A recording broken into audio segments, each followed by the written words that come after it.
본 방송에서 제공하는 투자 정보는 투자 판단에 대한 조언입니다.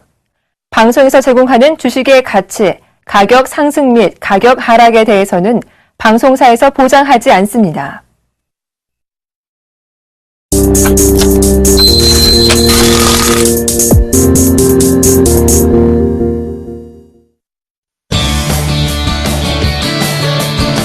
안녕하십니까. 대박플러스 시즌2 목요일을 책임지고 있는 남원우 멘토입니다. 자, 주가의 움직임에 절대적인 어떤 법칙이나 그런 기법, 이런 것들이 있을 수가 있을까요? 아쉽게도 없습니다. 설사 그러한 기법이 일단 나왔다 하더라도 그러면 노출된다면 이 또한 모든 사람들이 다 사용할 것이기 때문에 또다시 필요가 없어지는 이런 내용이죠. 자, 그렇기 때문에 우리가 여러 가지 다양한 방법을 통해서 이 주가의 움직임을 우리는 현상적으로 받아들여야 되는 상황인데요. 그렇기 때문에 우리는 역시 이 시간을 통해서 여러분과 제가 함께 고민하고 그리고 확률적으로 좀 더 높은 확률을 통해서 수익을 올려가기 위한 시간으로 우리는 지금 만들어가고 있다. 이렇게 말씀해 드리겠습니다.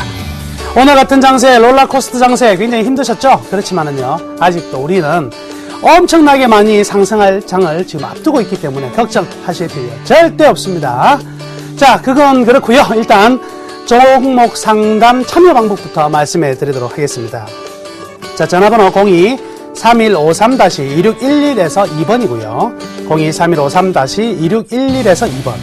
무료 문자 가능합니다. 013-3366-0110, 013-3366-0110이고요. 서울경제TV 홈페이지에서도 가능한데요. www.sentv.co.kr, www.sentv.co.kr 종목 상담 신청 게시판을 이용하시면 되겠습니다. 기법 관련 궁금한 사항이라든지 여러분들이 보유하고 있는 종목들에 궁금한 사항이 있다면 즉시 연락을 주십시오. 그러면 최대한 여러분들에게 상세히 설명해 드리도록 하겠습니다. 자, 오늘 시장 조금 좀 살펴봐야 될 부분이 있어요. 굉장히 재밌는 흐름이었는데요. 오늘 13일에 목요일, 선물옵션 만기일이었습니다. 의외로요, 장중에 코스피가 좀 상승하는 듯한 모습이 나왔지만 결국 장막판에 상당히 좀 많이 밀렸어요. 그렇지만 코스피는 1.84포인트 상승하면서 1934.38로 마감이 되었고요. 코스닥은 8.21포인트 상승하면서 547.51. 코스닥의 상승 굉장히 두드러졌네요. 자, 환율 같은 경우는 1.4전, 1원 사전 하락하면서 1069원으로 마감이 되었습니다. 자, 오늘 시장 가장 특징적인 부분들 몇 가지만 짚어나갈 필요성이 있겠는데요. 일단 외국인들의 왜 이러한 최근에 코스닥은 굉장히 강한데 거래소가 굉장히 약했고 투기적인 이러한 흐름들이 나왔냐, 요거 하나 설명해 드리겠습니다. 왜냐면 우리 대박 플러스 시즌2 저 시간을 통해 가지고 분명히 몇 번 말씀해 드렸는데, 자, 얘기 한번 볼까요? 외국인들이 지난 3월 10일 날 있잖아요. 이 8,500계약 정도의 순매도를 했습니다. 그죠? 선물에서 매도를 했는데, 이날 보니까 의외로요, 현물이 안 나와요. 즉, 선물을 매도를 치면 주식이 나오면서 시장이 꺼져야 되는데, 안 꺼지는 거죠. 그러니까, 그 다음날 투기적으로 매도했던 색들이 두려움에 뜰 수밖에 없어요. 시장이 안 밀리는구나. 그래서요, 2,300계약 정도의 순매수를 보였거든요. 순매수를 보이면서 어느 정도 리스크를 좀 줄여 나갔습니다. 그런데 어떤 일이 벌어졌냐면 어저께죠. 어저께 장 초반에 9시에서 9시 반 사이에 외국인들이 선물해서 한 1,000계약 정도 살짝 때려보니까 어떤 현상이 나타나냐면 시장이 툭툭 하고 밀리더라 이거죠. 즉 3월 10일의 상황과 다르게 3월 12일 날은 시장의 심리가 굉장히 떨어져 있다는 것을 얘들은 확인했습니다. 그러니까 어떻게 해요? 잘 됐네. 미리 선물은 매도 쳐놨지. 확 밀어버리는 겁니다. 그래서 대규모 물량이 터져 나왔다. 이렇게 봐야 되는데. 그런데 재밌는 사실은 바로 어저께 8,100계약을 매도를 했는데 대부분의 매매는 전부 다 프로그램에 의한 매물만 나왔거든요. 2,600억. 그러니까 8,000계약에 비해서 현물이 너무 작게 나왔다는 거죠. 굉장히 좀 안전한 상황이다. 이렇게 봐도 되겠는데, 드디어 오늘 어떤 현상이 벌어졌습니까? 선물옵션 만기다, 이런 내용이 있으니까 오늘 거래소에서 4,981억이라는 현물이 매도가 나왔습니다. 소위 말해서 어떤 거죠? 이제는요, 투매가 나오더라, 투매가. 선물에서 너무 찍어 누르는 흐름이 나오니까, 만기일이니까, 그게 대한 부담감에 투매가 상당 부분 많이 나왔다. 프로그램 매도가 물론 한 2,800원 나왔지만, 초과적으로 1,000억 정도는 투매가 나온 그런 하루였다. 이렇게 볼 수가 있겠네요. 그러다 보니까, 코스피는, 코스닥 대비 약한 흐름이 나올 수밖에 없었고요. 반면 코스닥은 굉장히 강한데요. 근데 이 강한 흐름이요, 여기서 어떤 상황이 벌어지고 있는지 여러분들 좀 캐치를 해야 될 필요성이 있을 것 같습니다. 오늘요, 상승한 종목들, 이 코스닥의 상승한 종목들을 보면 요즘에 굉장히 황당한 그림들이 나타나고 있습니다. 지금 어떻게 상승하냐면 오늘 상승 종목 수가 분명히 많긴 많았는데 보시면은요, 상한가 같은 경우에는 한 6, 7종목밖에 없어요. 그런데 12%, 11%, 9%, 8%, 7%가요, 완전히 시장이 널려 있다는 거죠. 그러니까 시장이 상승하는데 그냥 상승하는 것이 아니라 한번 올라가는 폼만 잡혀버리면 7% 이상 10%씩 이렇게 올라간다는 겁니다. 그리고 현재는 어떤 상황이냐, 그냥 지수 어느 정도 안정적인 어떤 흐름들이 나오면서 상승하는 것이 아니라 그 자리에서 수평으로 있던 종목이 툭 하고 올라가는 일련 흐름들이 나타난다. 대표적인 종목들 이런 모양을 많이 이제 가졌는데요. 예를 들어서 이 드래곤 플라이 한번 봅시다. 이름에도 플라이, 날만한데 여기 보시면은요, 2014년 여기 구간 볼게요. 바닥에서 가만히 있었거든요. 근데 한번 툭 튀기 시작하니까 연속적으로 어떻게 되죠? 그냥 완전히 그냥 솟아버리는 이런 모습은요, 과거에 잘 나타나는 현상이 아닙니다. 근데 왜 이런 모습이 나타나느냐? 여기에 대한 해석을 좀 하셔야 되겠네요. 근데 어떤 내용이냐면 이런 겁니다. 서울 반도체나 시가총액 상위 종목군들, 그 다음에 엔터나 관련주들이 계속 꾸준하게 상승하면서 코스닥을 안정감을 가져왔는데 어느 순간 보니까 바이오도 마찬가지고요. 보니까 퍼가 전부 다 20에서 30 막 넘어가더라. 그러니까 상대적으로 다른 주 기업들을 보니까 이거 너무 싼 기업이 많아지는 거죠. 그러니까 어떻게 해야 돼요? 대형주 중심에서 이 중소형주 쪽으로 싼 종목들로 다시 한번 몰려드는, 순간적으로 몰려드는 이런 흐름들이 나타나고 있습니다. 그래서요, 재밌는 사실은 이러한 흐름들에 어느 정도 캐치가 되면은요, 지금은 다음 주 상한가 나올 종목들이 어떤 건지 거의 감이 다 잡힌다는 거죠. 제가 보니까 다음 주에 상한가 나올 종목들 쭉쭉쭉 나와요. 굉장히 좀 쉬운 부분이다. 그래서 여러분들도 여기 현재의 규칙성들 규칙성 좀 파악하는데 연구를 좀 하셨으면 좋겠습니다. 자, 여튼요, 이러한 이제 코스닥의 순환매 총 저가 그간에 꼼짝도 하지 않았던 종목들까지 순환매가 이루어지는 상황이고, 결국 우리는 선물옵션 만기를 오늘로서 넘겼습니다. 이제부터요, 대형주들의 약진을 분명히 확인할 수 있겠어요. 그런데 딱 여기서 마지막 한 가지만 말씀해 드리면, 오늘요, 조선주들 보면 굉장히 재밌습니다. 오늘 조선주가 현대중공업, 삼성중공업, 대우조선해양, 이 현대 빅3잖아요. 빅3. 그리고 나머지 예를 들어서 현대미포조선이라든지 한진중공업 이런 종목들 보면 한진중공업, 미포조선 2% 상승했고 대우조선해양과 삼성중공업 2% 하락했는데, 지금 그 증권가에서 나오고 있는 리포트는 전부 다 어디를 추천하고 있는, 대우조선해양 추천하고 있거든요. 근데 대우조선해양은 2% 떨어지고 나머지 또 한진중공업은 2% 올라갔다고요. 왜 그런가 제가 한번 들여다봤거든요. 어떤 현상이 있는 줄 아세요? 올해 3월달 들어서 개인들이 제일 많이 산 조선주가요, 삼성중공업, 그리고 대우조선해양, 현대중공업, 이 3인방이더라. 결국 개인들이 많이 가지고 있는 종목들은 기관과 외국인들이 팔아서 찍어 누르는 모습이 나왔고, 개인들이 안 가지고 있는 종목들은 오히려 더 사서 땡겨버리는 이런 흐름이네요. 그러니까 어떻게 해석을 할 수가 있을까요?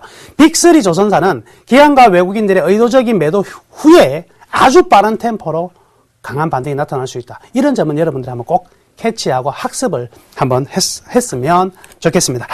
자, 오늘 장 정리는요, 이 정도로 마무리 해보고요. 지난 종목 공략주에 대한 AS 시간 가져보도록 하겠습니다. 우선 제가 보유 중인 포트 한번 점검을 해보겠습니다. 현대 하이스코 17% 상승하고 있고요. 웅진케미칼도 17%. 두 개의 수익률 상당히 높은데요. 삼성 SDI는 2%, 그리고 대우인터내셔널은 1%대 상승이 지금 나오고 있습니다. 반면 풍산은 4%대 손절 가격을 터치하면서 매도가 나갔고요. 제일 아쉬운 부분은 이 삼성중공업이 되겠네요. 3만원 손절가 오늘 장중에 터치하면서 역시 매도가 나갔습니다. 너무 아까운 종목인데 이 규정상 매도가 되는 부분인데 사실은 매도할 부분 아니고 사실 매수해도 괜찮다, 이렇게 말씀해 드릴게요. 자, 한 개씩 종목들 점검을 해 보도록 하겠습니다. 우선 현대 아이스코인데요. 흐름 상당하죠. 이 하이스코어가 얼마까지 갈까요? 최소한 아무리 못 가도요, 55,000원까지는요, 그냥 단숨에 달려갈 가능성이 많아요. 최근에 어때요?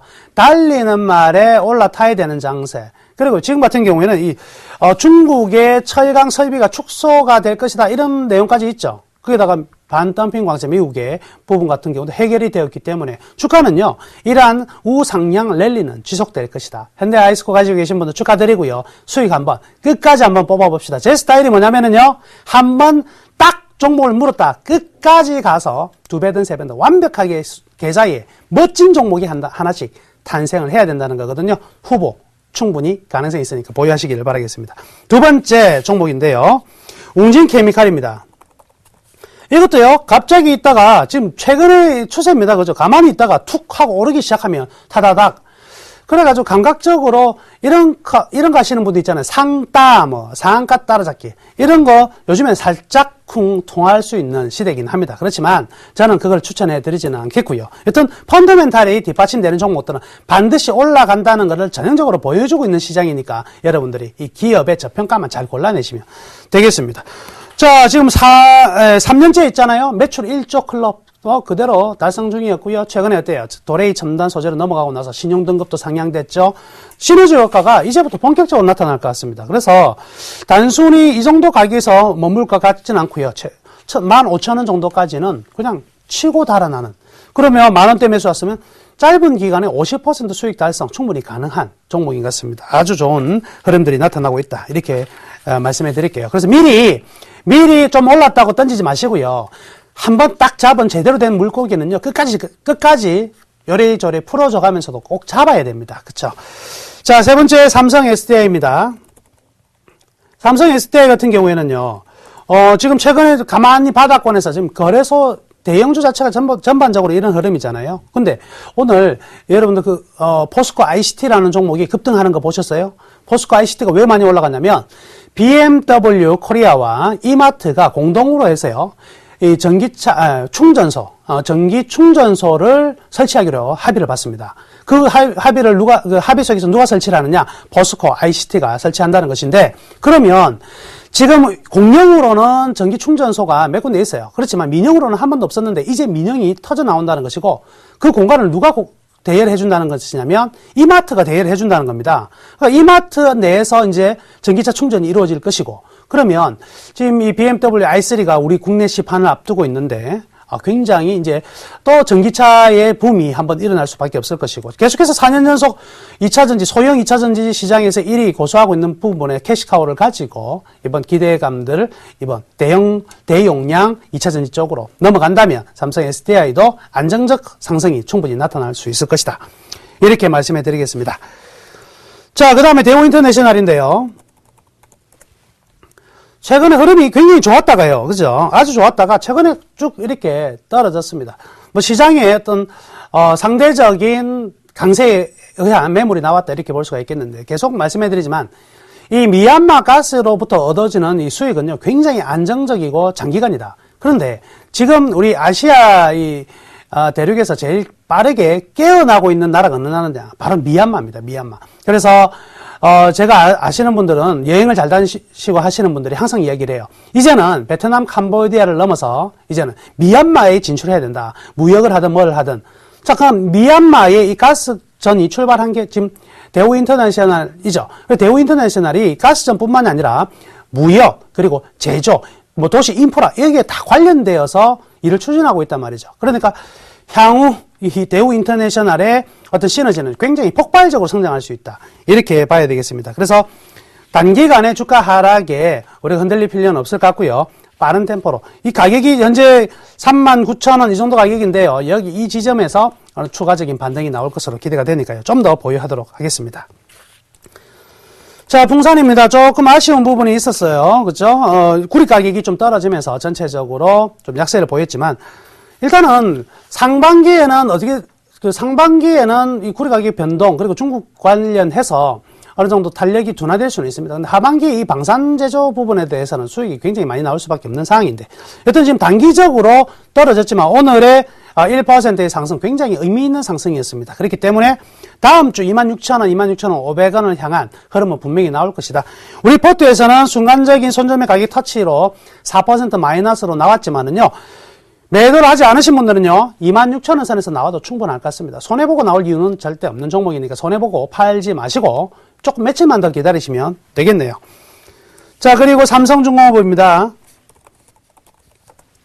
이게 사실 굉장히 애를 많이 먹이는 종목입니다. 그죠? 애를 많이 먹이는 종목인데, 누가 이제 기관하고 외국인들 앞다투어 던집니다. 그런데 제일 재밌는 사실은 조선업에 관련된 긍정적인 리포트는 기관이 제일 많이 내고 있어요. 제일 많이 내면서 제일 많이 던진다. 이게 아이러니죠. 근데 개인들이 가장 많이 샀는데, 오늘 드디어 삼성중공업 같은 경우에는요, 개인의 매도가 굉장히 많이 흘러나왔어요. 오늘 거래량의 대부분은, 지금 이틀 전에 기관이 어저께 200만 주를 던졌는데, 총 거래량의 반 이상이 기관 거래량이었는데, 오늘 같은 경우에는요, 벌써 한 70% 개인 거래량이 있었다. 즉, 어떤 의미죠? 오늘은 기다리던 개인들이 참지를 못하고 던져 나오는 투매가 나왔다. 이렇게 볼 수가 있겠네요. 따라서 삼성중공업의 반등은 늦으면 월요일부터, 다음 주부터 본격적인 반등은 좀 나타날 수 있다. 지표가 좋은, BDI 지표도 좋고, 이제 클락슨 신조선가도 좋고요. 이런 지표가 좋은 상태에서 주가 하락은요, 항상 일시적일 뿐이다. 요거에 흔들려서는 안 된다. 이렇게 말씀해 드리겠습니다. 그리고 지난주 추천 종목 동부 하이텍은요, 죄송합니다. 편입에 실패를 했는데요. 사실은요, 편입에 실패했지만 가격 매력이 더 많이 생겼어요. 그래서 제 차 관심 있으신 분들은 얼마든지 다시 재편입하셔도 상관이 없는 좋은 가격대에 와 있고요. 펀더멘탈 역시 괜찮은 상황이니까요. 관심 있는 분들의 매수, 접근 충분히 좋을 것이다. 이렇게 말씀해 드리면서 오늘 AS는 여기까지 하도록 하겠습니다. 자, 이제부터 나머지 워렌 버핏 강의 시작하도록 하겠습니다.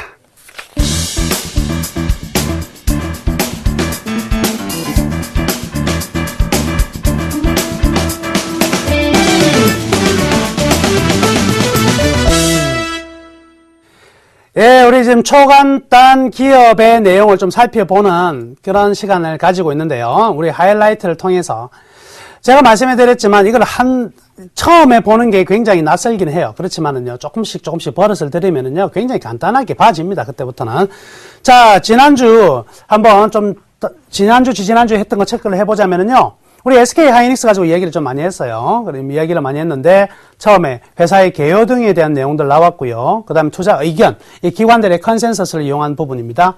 그리고 회사의 전망들 짧게 나와 있는 거죠. 그 다음에 이 파이낸셜 서머리, 이게 이제 재무제표에서 제일 중요한 포인트는 뭐라고 그랬어요? 얼마만큼 어떤 길로 성장하느냐, 이 부분을 체크하는 게 제일 중요하다 그랬죠. 단순히 숫자에 얽매이지 말자, 이렇게 말씀해 드렸었고, 그 다음에 PER 같은 경우는 별로 의미가 없을 때도 굉장히 많다. 이게 진폭이 큰 회사들은 PER이 의미가 없다. 그러면 PER이 의미가 없어지면 가장 의미가 있어지는 건 뭐라고요? 바로 PBR이 굉장히 중요한 지표로서의 흐름을 보일 것이다. 이렇게 말씀해 드렸었죠.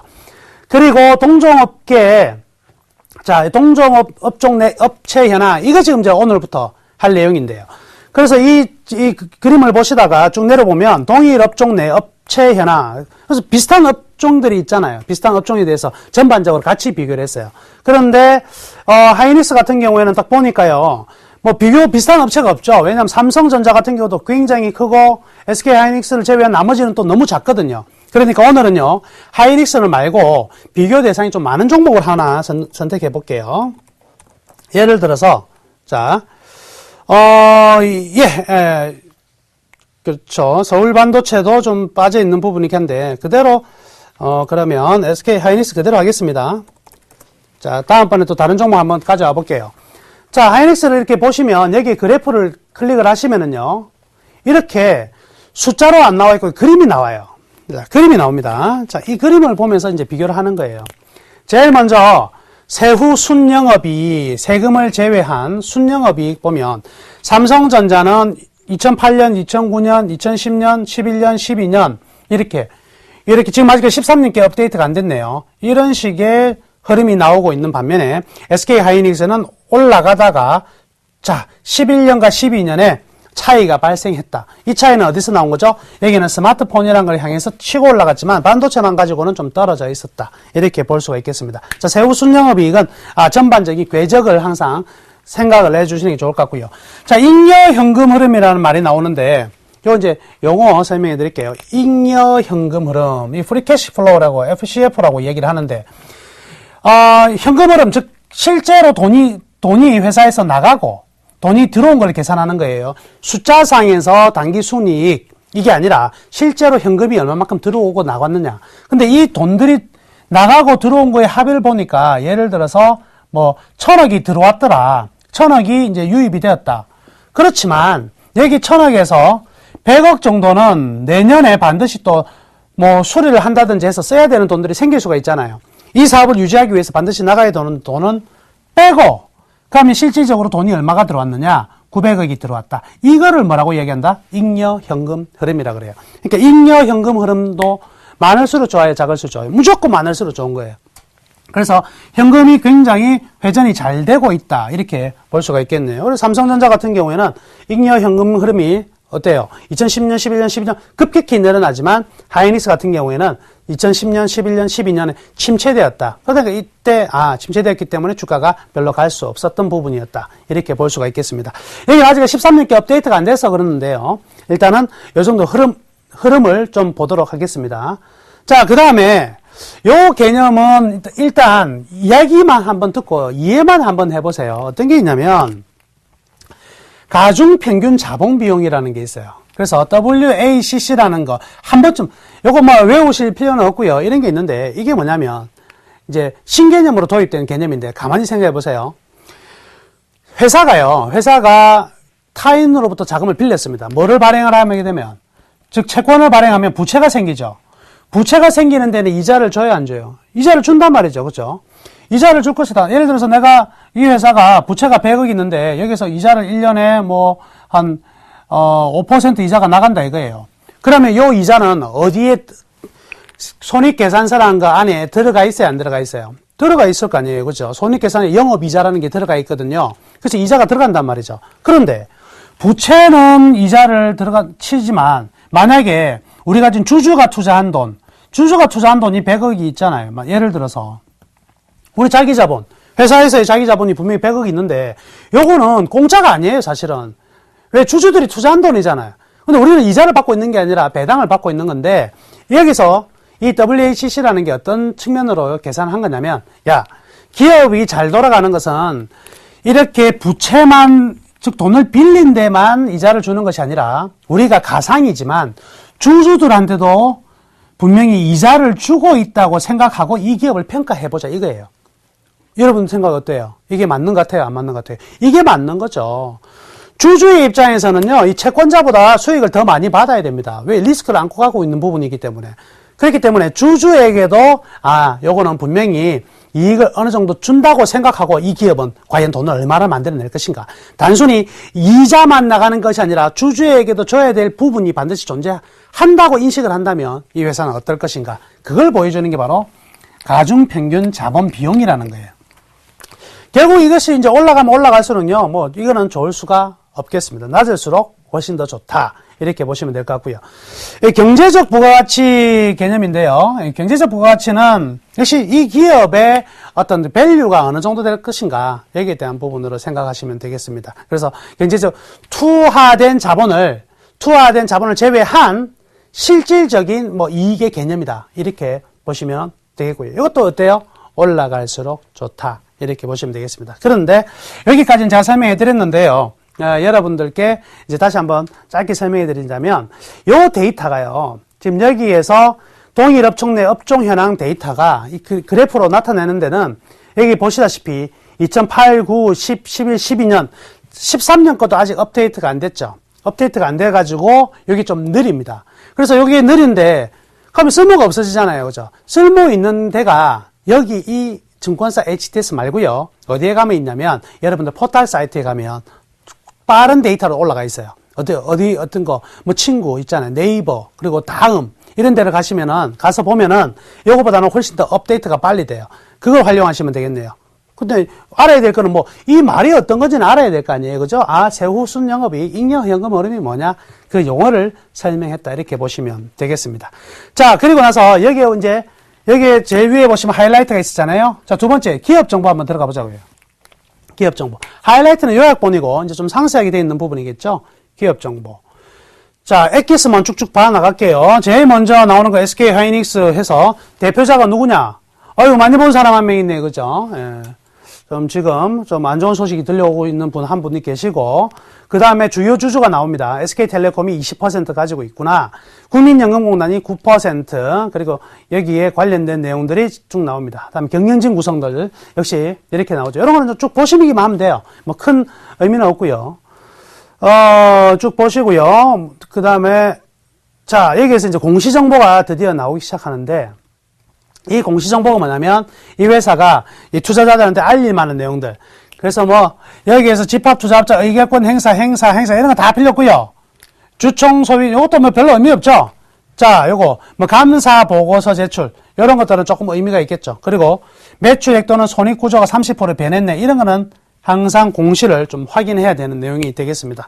요거는 지난번 공시를 활용하자 편에서 제가 좀 상세히 말씀해 드렸으니까, 공시 정보가 여기에 나온다. 그 다음에 주요 연행 나오죠. 뭐, 2013년 과거로부터 쭉 흘러나온 것들 나오고요. 동일 업종 내 업체 현황이 나오는데, 요런 게 좀 중요합니다. 지금은 하이닉스 같은 경우는 워낙에 비교 대상이 없긴 하지만, 여러분들이 가지고 있는 종목들을 꼭 한번 지금 쳐보세요. 쳐보시면 비교 대상 기업이 나오는데, 여기에서, 지금 보면, 뭐, 매출액이, 자, 여기서는 매출액이 11년, 12년 이렇게 넘어가잖아요. 순이익 넘어갈 때 다른 업체의 성장률과 이 SK 하이닉스의 성장률을 같이 한번 생각을 하는 거예요. 예를 들어서 여기 동종 업종들이 쭉 나와요. 동종 기업들이 나오는데 유독 전반적으로 다 실적이 안 좋은데 다른 업종들은 다 안 좋은데 자기만 좋다. 이거 오래 갈 수 있을까요? 오래 가지 못할 거라고요. 그래서 산업이라는 것은 전체적으로 다 좋아야 되는 부분이기 때문에 좋은 거를 확인하고 업이 전체적으로 좋아지구나. 그러면 그 안에서 더 좋을 확률은 굉장히 높을 수 있겠죠. 그래서 그 부분들 같은 경우에도 한번 전체적으로 비교하는 이런 것은 꼭 한번 체크를 해보자. 여기서 이거를 한번 요 정도 치면 나오지 않을까 싶은데요. 여기 한번 볼게요. 여기도 지금 크게 나오지가 않네요. 네, 크게 나오지는 않습니다. 잠시만요. 제가 여러분들 좋은 어떤 사례를 좀 보여드리려고 하는데요. 네, 여기가 더 SK 하이닉스보다 더 좋겠네요. 지금 뭐냐면 이게 롯데케미칼 같은 경우인데요. 롯데케미칼 그럼 비교 종목들이 이렇게 나오잖아요. LG화학, 롯데케미칼, 제일모직, 하나케미칼, 대한유업 이 좀 상장 기업들인데 이 보니까 매출액이 LG화학 같은 경우는 2010년 여기서 여기까지 증가되고 여기서 여기 증가폭은 컸고 작았고 지금 7, 8, 9 여기는 16, 19, 20 50, 54, 57 36, 39, 35 여기서 보면 하나케미칼 같은 경우는 올라가다가 미끄러지는 모습이 나왔고 18, 20, 207 즉 2010년에서 11년, 12년은 전반적으로 이 화학업종들이 어떤 상황이었다?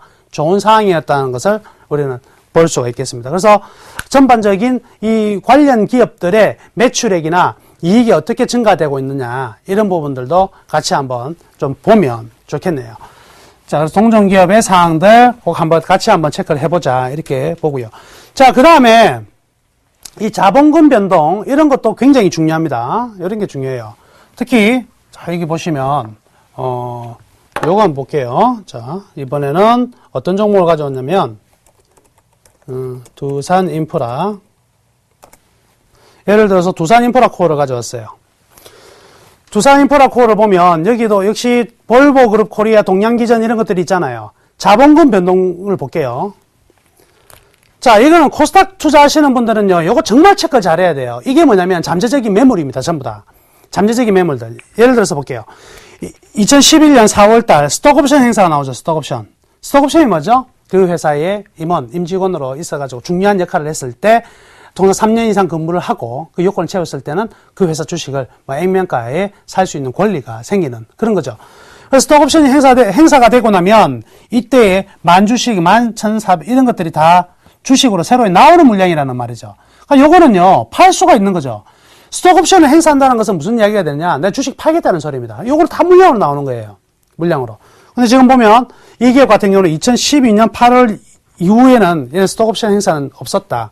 그렇죠? 뭐 주가가 별로 안 좋았을 수도 있고요. 그런데 여기 보시면 이게 하나 나와 있죠. 2013년 12월 20일에 제3자 배정으로 DR, 자, 주식 예탁 증서를 발행했다. 변동 주식 수가 이렇게 됐죠. 그러니까 변동 원래 1억 6,800만 주였다가 2억 주로 굉장히 많이 늘었다. 이렇게 여기서는 확실하게 는 것들이 존재하는데 확실하게 는 게 아니더라도요. 코스닥 기업들은요. 이렇게 중간중간에 스톡옵션 행사도 있고요. 이런 것들이 항상 나옵니다. 그래서 이런 것들은 반드시 가치 체크를 하셔야 돼요. 가치 체크를 해가지고 이 회사 잠재적인 매물이 얼마만큼 나올 수 있는지 이런 것도 꼭 한번 확인해 주시기를 바라겠습니다. 자, 그 다음에 이것도 기본적으로 봐야 되는데요. 어떤 분들한테 제가 그래요. 워렌 버핏이 그랬잖아요. 남자들은 주식을 살 때 차 사는 것만큼만 고민해라고. 뭐 엄청나게 고민하지 말고 자동차 한 대 사는 것만큼만 고민하라고. 근데 제가 이 세미나나 이런 걸 통해 가지고 하다가 오신 분들한테 제가 여쭤봐요. 저 보유 종목 진단한다고. 어떤 종목을 진단했는데 제가 그 회사 뭐 하는 회사입니까? 그러니까 무슨 회사인지는 알아요. 네, 무슨 회사인지는 압니다. 그 회사 수출 많이 해요? 아니면 시장에 우리나라 내수가 많아요? 그것도 몰라요. 그러면 수출이 많은 기업과 내수 기업, 우리가 지금 시장이 어떤 때 보면 내수 성향의 종목들이 많이 갈 때가 있고, 그죠? 수출 성향의 종목들이 많이 갈 때가 있고, 환율에 의해서 해지가 많이 될 때가 있고, 이렇잖아요. 근데 정작 수출을 많이 하고 있는지, 내수를 많이 하고 있는지, 이것조차도 모른다. 근데 막상 그걸 찾아보려고 하면은요, 못 찾아봐요. 근데 얼마나 간단해. 여기 나와 있잖아요. 바로 이 기업 정보에 보면 매출 실적이 나오는데, 이렇게 나와요. 두산 인프라코어 같은 경우에는 어떻게 나와요? 상품 제품 대표적인 매출이 있는데 굴삭기, 휠로드 같은 게 있네요. 그리고 공작기계, 엔진 같은 것들이 있다. 공작기계, 엔진 같은 것들이 있네. 그래 보니까 매출액이 이쪽에 2012년에는 이쪽에 6073이 잡히고 지금은 이쪽에서는 미분류로 2085가 잡히더라. 이렇게 잡히고요. 여기에서 매출은 43. 그리고 14. 이쪽에서는 좀 줄었고 이쪽에서도 좀 줄었다. 근데 준 게 아니죠. 요거는 1년이고, 이거는 3분기니까 종합적으로 내용을 봐야 될 것입니다. 그래서 여기에 보면 수출이냐 내수냐 이런 것들 다 나오거든요. 이렇게 해서, 수출 비중이 굉장히 높다. 그러면, 환율에 대해서도 민감하구나. 이 정도는 기본적으로 봐주셔야 되겠죠. 그래서 기업들의 수출과 주요 제품들이 어떤 거 있는지 정도는 봐야 되잖아요. 지금 보시면 이 기업 정보 지금 보고 있는데 여러분들하고 제가 막 이렇게 설명을 하면서 지금 보고 있잖아요. 요거 보고 있는데 몇 분 걸릴까요? 1분도 안 걸립니다. 1분도. 그렇죠? 근데 차 사는 데는 1분 넘게 걸리는데 우리는 그것도 아니라면 1분이라도 보고 하자 이거죠. 자, 종속회사 현황이 쭉 나옵니다. 종속회사들 관련되어 있는 기업들 지분 50% 가지고 있다 이런 것들 쭉 나오는데요. 이런 거는 뭐 크게 의미는 없어요. 크게 의미는 없는데 그냥 한번 같이 쭉, 이런 회사. 이 회사 정말 많네요. 그렇죠. 이런 것들이 많습니다. 그리고 관계회사 현황들. 그래서 이런 관계회사 현황을 보다가 또 종목을 찾아낼 수도 있어요. 보니까, 그럼 두산그룹이 갑자기 좋아져? 그럼 두산그룹에 광고를 하고 있는 회사가 있네? 보니까 오리콤이네. 이 회사도 앞으로 굉장히 좋아지겠네? 이런 식으로 해요. 자회사가 좋아지면 이 회사 실적도 분명히 좋아질 것이니까. 그래서 관계회사들 어떤 게 있는지 한번 쭉 읽어보시면, 이 회사도 여기에 관련된 회사구나. 꼭 두산자가 들어가 있어야지만 두산그룹이 아니고 오리콤 같은 것도 있네. DIP 홀딩스 같은 것도 있네. 이렇게 쭉 한번 이렇게 보시는 것도 한 번쯤은 종목을 매수하기 전에 한번 체크할 부분이다. 이렇게 말씀해 드리겠습니다. 자, 그러면 오늘 강의 다시 한번 정리해 드리자면은요. 하이라이트 부분에 이제 우리 끝부분 들어갔습니다. 그죠? 제일 밑에 부분에 우리 어떤 거 봤죠? 자, 우리 동일업종 내 현황 그래프로 봐가지고 동종기업들의 현재 흐름이 어떠한 궤적을 드리고 있느냐. 그리고 여기서 용어 다시 설명해 드리자면, 영업이익은 아실 거고 세후니까. 잉여현금 흐름은 돈이 직접 들어온 건데 실제 내년에 돈이 반드시 나갈 수밖에 없는 것들을 제외한 현금 흐름. 그리고 가중평균 자본 비용이라는 것은, 채권자들한테만 주는 것이 아니라, 주주들한테도 줘야 되는 몫을까지 계산했을 때 이 회사의 어떤 비용은 얼마만큼 될 것인가. 그리고 경제적 보고와 같이 말씀해 드렸습니다. 그리고 기업 정보로 넘어갔을 때 체크 항목은 전반적으로 이런 거 있잖아요. 여기서 팁을 하나 드리자면, 코스닥 기업들 있죠. 코스닥 기업들, 좀 작은 기업들, 부품업체들 보면은요, 그거 좀 볼 필요가 있어요. 누굴 봐야 되냐면, 이 경영진들의 어떤 이력을 볼 필요가 있습니다. 그래서 어떤 기업들 보면은요, 대표자 정보 이렇게 학교 나오는데 주요 주주, 여기는 쭉 넘어가고요. 쭉 넘어가다 보면, 주요 경영진 구성해 보면, 그래 나와요. 삼성전자 출신, 어디 출신 나오거든요. 그 사람들이 나중에 그 핵심적인 부분이 될 거잖아요. 그죠? 삼성전자에 납품하고 있는 사람이라면, 기업이라면, 그 사람이 빠질 때는 조심하셔야 돼요. 예전에 산양전기라는 회사가 있었거든요. 산양전기라는 회사가 있었는데, 그거 상장되자마자 주가 굉장히 많이 올라갔어요. 만 몇천 원씩 이렇게 했던 주식입니다. 그리고 리포트가 너무 좋아요. 실적도 너무 좋고 다 좋아요. 근데 그 회장님이 삼성전자 출신이었거든요. 그러고 나서 운영을 해가지고 한 2004년인가 굉장히 좋았어요. 정말 소위 말해서 잘 나가는 회사였는데 그 회장님이 돌아가셨어요. 그러고 나서 아들이 그 회사를 물려받았거든요. 아들은 삼성전자 출신이 아니죠. 그 길로 문 닫았습니다. 오다가 안 떨어져요. 굉장히 무서운 거거든요. 그만큼 실력이 없었냐? 그건 굳이 그거라기보다도요. 그렇죠. 좀 이런 것들. 그래서 이 어떤 하위 단계, 자동차 같은 경우도 이런 부품업체들 같은 경우에는요. 이 경영진의 구성도 꽤 중요하다. 이런 게 바로 질적 분석이다. 이렇게 말씀해 드리겠습니다. 그리고 뭐 공시정보에서는 그냥 쭉 같이 공시를 보는 부분인데, 자, 자본금 변동 부분이 굉장히 중요하다 그랬습니다. 그죠? 여기에서 잠재적인 스톡 옵션이라든지, 이런 뭐 3자 배정이라든지 이런 것들이 언제 일어나고 있느냐. 이런 것들 정도만 체크를 하시면 되겠습니다. 자, 오늘은요, 여기까지 이제 기업 분석, 기업 정보까지 짧게, 건드려 봤고요. 다음 주에는 또 투자 정보, 우리 재무 정보, 순위 정보까지 또 한번, 엮어간다면은요, 여러분들은 이제 더 이상 기본적인 분석, 재무제표에 신경 쓰지 않으셔도 될 거라고 저는 확신합니다. 자, 강의는 이 정도 마치겠고요. 이제부터 본격적으로 종목 상담 시작하도록 하겠습니다.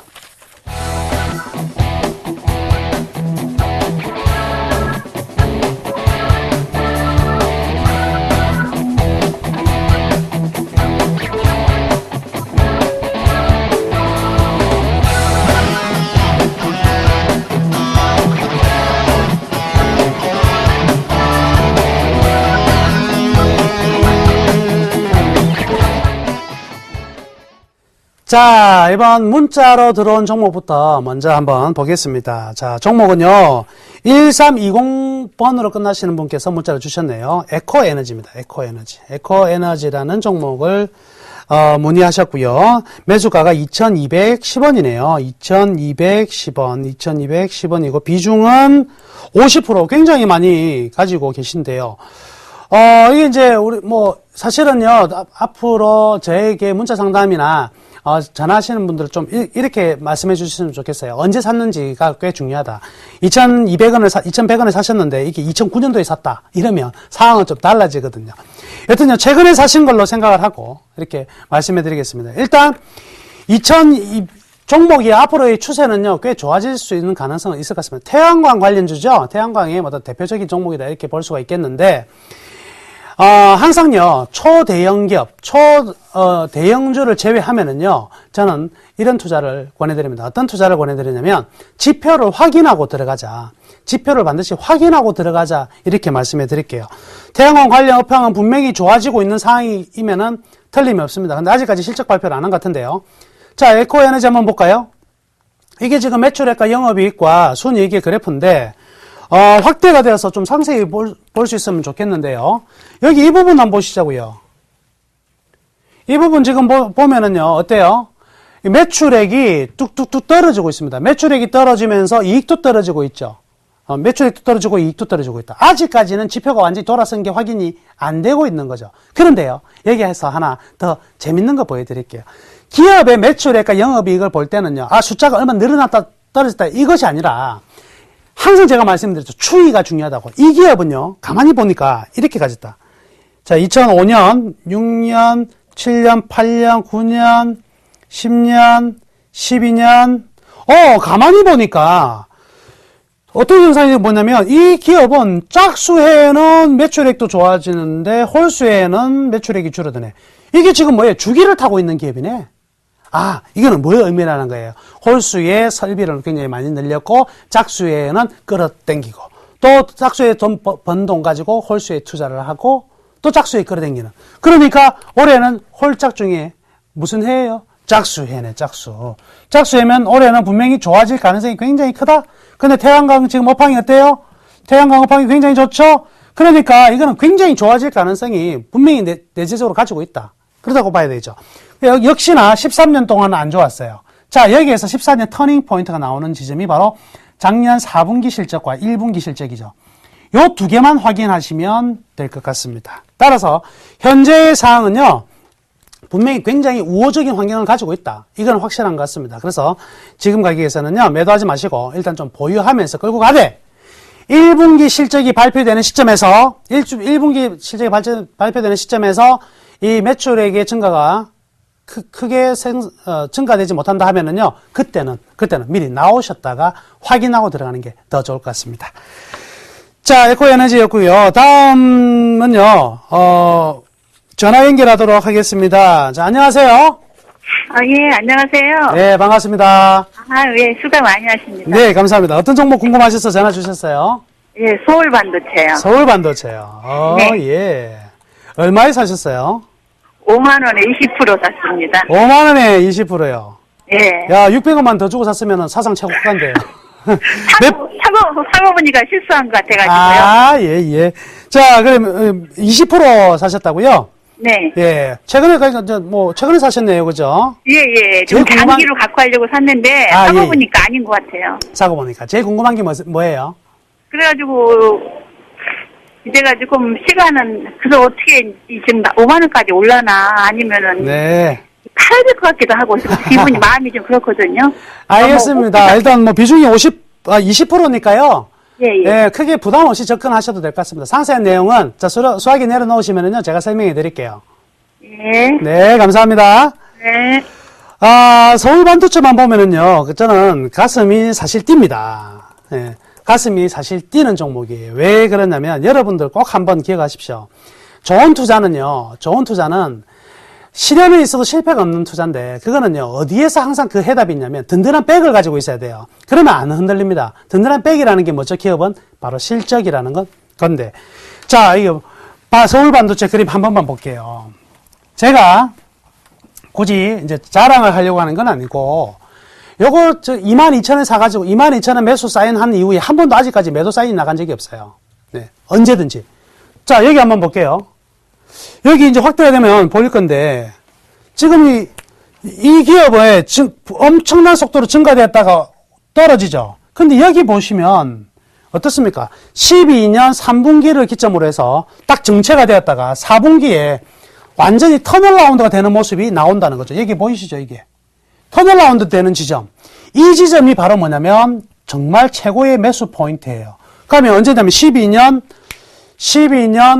3분기 실적이 언제 발표될까요? 10월이란 말이죠. 그럼 이 회사 주식을 보니까 12년 10월 달에 여기 있었습니다. 10월 달에. 주가가 얼마냐? 2만원 하고 있습니다. 2만원. 그 이후에 어때요? 이 주가를 가지고만 있으면 잠만 자면 돈이 돼요. 잠만 자면. 그럼 자, 지금 이렇게 추세를 상승 타고 있는 종목인데 과연 지금 시청자분께서 5만원에 사셨는데 지금 어떻게 할 것인가? 결론 말씀해 드리겠습니다. 추세가 꺾이지 않는다면 아직도 보이다. 이런 기업은요, 절대 한 번에 죽지 않습니다. 썩어도 준치라고요. 이렇게 상승한 종목은 절대 한 번에 떨어지는 경우는 없어요. 한 번 떨어지고 나서 재반등 나오고 또 떨어지고 재반등 몇 번에 나오고 떨어지니까 매도하지 마시고. 다만 55,000원대 가격이 오면은요, 한 번쯤 끊어주는 것도 고려해 보시길 바라겠습니다. 왜냐면 쉼이 없었어요. 휴식이 없었기 때문에 55,000원 정도에는 한 번쯤 짧게 끊어주는 것도 한번 고민하시고요. 그 밑에 가격에서는 안 파셔도 돼요. 가지고 계셔도 되겠습니다. 자, 전화 한 통 더 받겠습니다. 여보세요? 안녕하세요? 예. 네, 반갑습니다. 어떤 종목 궁금하셔서 전화 주셨어요? 예, 안녕하세요. 네. 예, 다름이 아니고, 제가, 다른 데서 많이 좀 손해를 봐가지고요. 네, 예, 예. 이번에 그때 S를 좀 손해봤다. 이번에 네이버를 며칠 전에 수건 좀 봤어요. 예, 네이버에서 재미를 좀 보셨어요?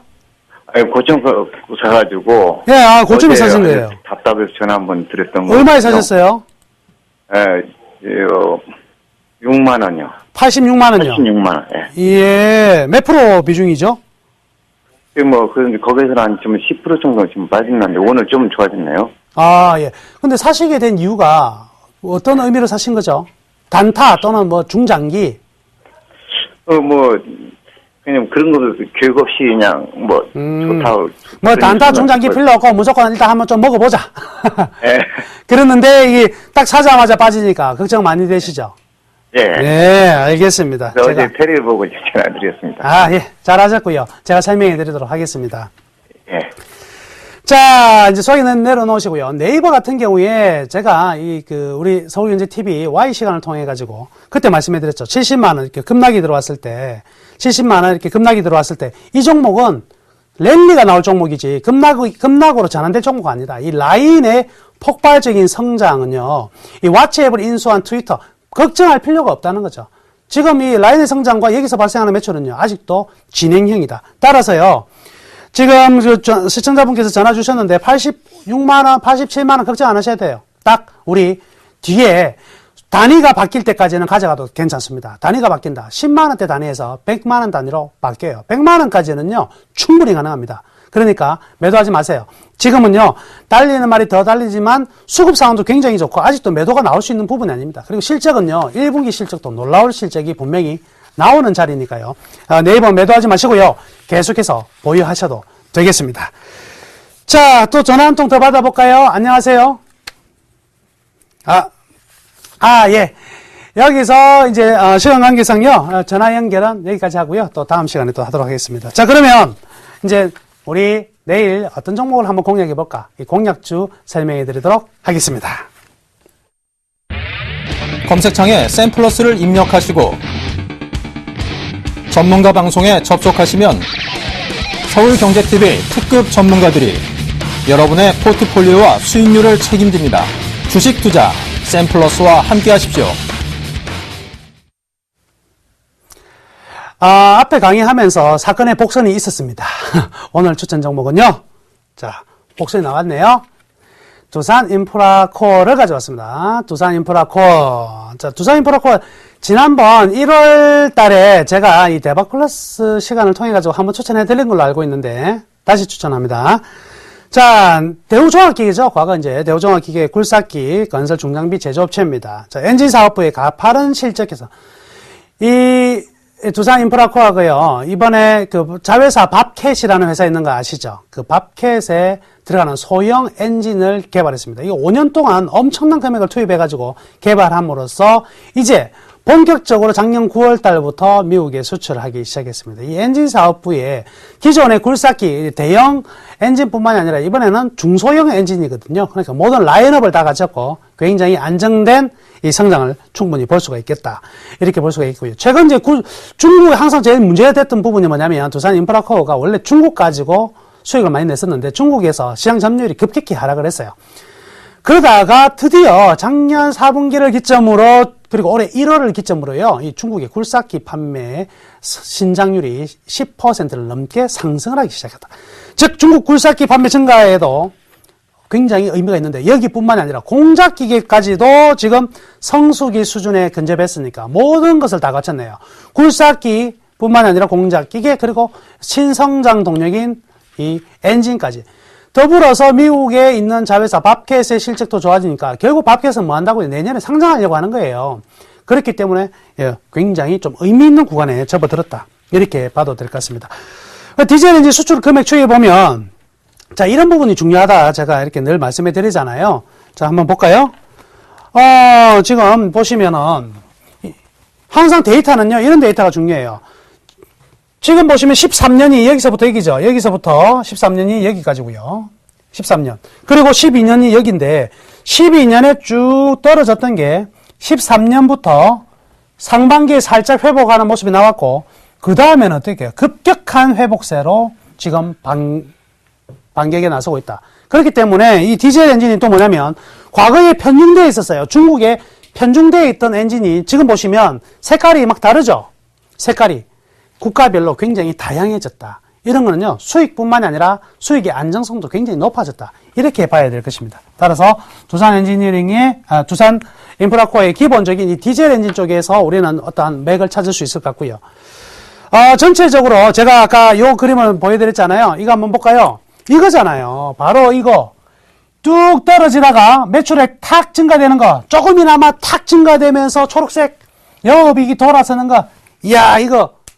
이런 걸 가만 놔둬서는 안 되죠. 가만 놔두면. 아까 제가 서울 반도체 말씀해드렸잖아요. 이 초기 국면이다. 이거. 이런 것들은요. 그래서 무조건 잡아야 된다. 이거. 이거 너무 좋다. 이거. 이렇게 생각하시면 되겠네. 자, 그래서 매수 가격 13,600원 바로 설정하겠습니다. 그리고 1차 목표가 15,000원. 그리고 손절 매가 12,000원으로 설정해 드리도록 할게요. 혹시 샀는데, 이거 왜 이리 안 올라가노? 팔아버려야 되겠다. 이렇게 생각하시면 안 돼요. 만약에 사셔가지고 파실 생각이 굴뚝 올라오면은요, 반드시 문자 보내주세요. 그러면 또 제가 여러분께 상담해 드리도록 하겠습니다. 자, 분명히 좋은 수익이 나올 거라 저는 확신하고요. 여러분들의 잘 추종을 기원합니다. 자, 좋은 저녁 되시고요. 참, 일요일날 저녁 9시에요. 제가 무료 온라인 공개 방송 하는 거 아시죠? 예, 샘플러스로 오셔가지고요. 일요일날 9시에 다시 뵙도록 하겠습니다. 감사합니다.